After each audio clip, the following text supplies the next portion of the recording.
Electric pickup truck startup Rivian has announced recently that they are deploying their used battery packs as a second life energy storage on a solar microgrid in Puerto Rico. The project, which is in partnership with the Hanold Foundation, a charity started by free soloing climber Alex Hanold, as a goal to support energy independence and adoption of renewable power generation. According to Rivian CEO RJ Scaringe, Second Life batteries are a big enabler to accelerating widespread adoption of renewable energy, and it's exciting to envision this system contributing, importantly, to a community. This project allows us to model a customized energy storage solution that takes into account space constraints, disaster resiliency, and energy independence. The first packs are going to help create a solar microgrid in Puerto Rico, around a city of 20,000 in the Midwest region, which was severely impacted by Hurricane Maria back in 2017. Rivian explains its plan in a press release, saying the Hanold Foundation and Rivian battery pack engineers visited Casa Pueblo earlier in 2019 to meet with community leaders, and together are designing a site-specific system that will power many of the businesses located in the town square.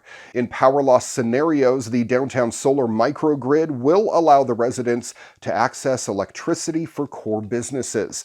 By offsetting day-to-day electricity bills, the system also brings down high commercial energy costs, which in Puerto Rico are twice the national average. The energy storage system is expected to launch in 2020, like Rivian's first two electric vehicles. Well, that was short-lived. After a report earlier this week seemingly pinned the Galaxy Fold's launch was going to happen sometime in July, the company has now apparently confirmed that it's not gonna happen, saying that things haven't been moving forward since the April misfire. Speaking to the Korea Herald, the Samsung official denied the rumors of a Galaxy Fold launch in July. They specifically stated that if we are running such a media event this month, we should be doing something by now. Most recently, though, Samsung notified the media that announcements would be made in the coming weeks regarding the Fold's relaunch. But again, we still haven't heard anything official. However, if this latest Samsung official is to be believed, the coming weeks is going to be a bit longer than many expected. Alongside a denial of July launch, the official also stated that nothing has progressed since the April delay. What is meant by this isn't exactly clear. It could mean that Samsung hasn't made any progress on nailing down a launch date, or more worryingly, that they haven't made any progress on fixing the Galaxy Fold's design flaws. A previous report claimed that a reduced gap and a non-removable protector were being used to strengthen the design, but again, we haven't heard anything official. Giving you a little bit more insight into myself, I am a meat eater, but I really could be a vegetarian if meat wasn't so good. I hate the idea of killing animals for our own food needs, and wish I could survive off of nothing but plant-based products. Unfortunately, I do have a bit of a carnivore side to me, and meat is just so dang tasty that I can't give it up. But that's why the meatless burger is so appealing.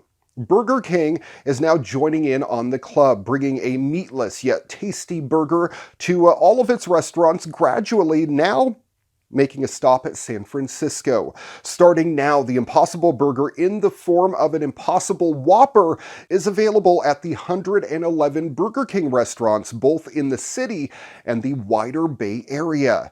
The meat slinger got on board the Impossible train at the start of the year after a test in St. Louis proved to be a resounding success. So far, it landed in Miami, Montgomery, Alabama, Columbus, Georgia, with more cities planned for later in the year. There are two limits on how fast Burger King can roll out the burgers: the logistics of updating a burger chain's menus and Impossible Burger's production time. Right now, the company has just one factory in Oakland, which can produce about 1.5 million pounds of fake meat a month. Prices may vary from location to location, but the general rule of thumb is that the Impossible Whopper is only going to be $1 more expensive than the regular variety. And now on the side of security, U.S. Customs and Border Protection has confirmed that they have had a data breach, and it has exposed the photos of travelers and vehicles traveling in and out of the United States. The photos were transferred to a subcontractor's network and then later stolen through a malicious cyber attack. CBP's networks were unaffected by the breach. CBP learned that a subcontractor in violation of CBP policies and without their authorization or knowledge had transferred copies of license plate images and traveler images collected by CBP to the subcontractor's company network, that coming from an agency statement. Initial information indicates that the subcontractor violated mandatory security and privacy protocols outlined within their contract. It remains unclear exactly what kind of photos were taken, such as if the images were collected directly from CPB officers by visitors entering the U.S. or part of the agency's rollout of facial recognition technology at U.S. ports of entry. A CPB spokesperson did not return a follow-up email for information. The agency processes more than 1 million travelers entering the U.S. every single day.